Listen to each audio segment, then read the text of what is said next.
A reading from the letter of Paul to the Philippians. Brothers and sisters, Christ will be magnified in my body, whether by life or by death. For to me, life is Christ, and death is gain. If I go on living in the flesh, that means fruitful labor for me. And I do not know which I shall choose. I am caught between the two. I long to depart this life and be with Christ, for that is far better. Yet that I remain in the flesh is more necessary for your benefit. Only conduct yourselves in a way worthy of the gospel of Christ. The word of the Lord.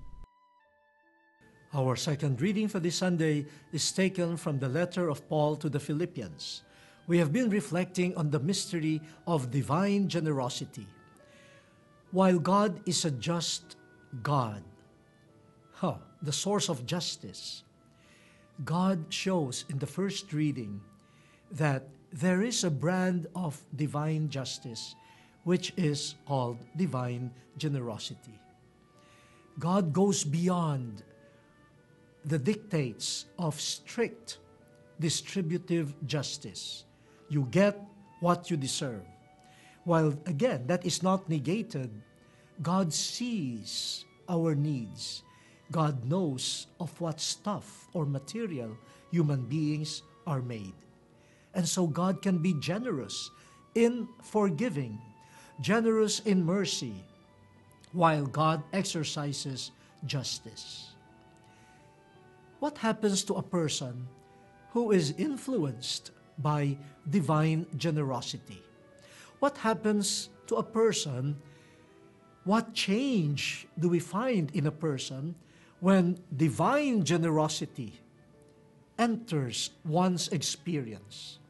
Let us turn to St. Paul in the second reading. St. Paul is a living example of someone who has benefited from the generosity of God's mercy and compassion. We know his background. He was a Pharisee, a zealous one who protected the purity of the law and the prophets according to their interpretation. And this zeal for the law prompted Saul at the time to participate in the harsh treatment of the early Christians. He was an enemy of Christ and the whole community that pledged allegiance to Christ. Then came that conversion experience. If God operated only on strict distributive justice, what did Saul deserve? He deserved to be condemned. He deserved to be punished. But God, the just God, was also generous. God even called Saul and gave him a new name because he receives from God a new mission. The person who used to persecute Christians is now an apostle, a preacher of Jesus and his good news.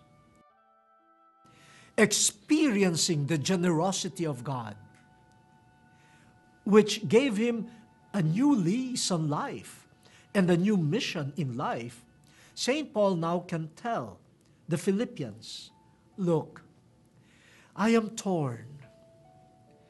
I want to die so that I could meet Christ.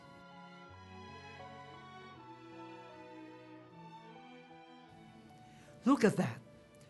The generosity of a person, St. Paul, who used to be an adversary of Christ. Now, he is so generous, he wants to die for Christ in order to be united with him. Yet, I said he was torn because he is still being called to serve the mission, to serve the Philippians, and to serve other people through his preaching. And so he says, if I could be of help through the mission, I'm also willing to live. To live. So St. Paul is so generous. His only desire is to live for Christ, to serve Christ. If he could serve Christ more by dying, he would gladly die. But if he could serve Christ more by living, by serving the mission and the gospel, he would also gladly do it.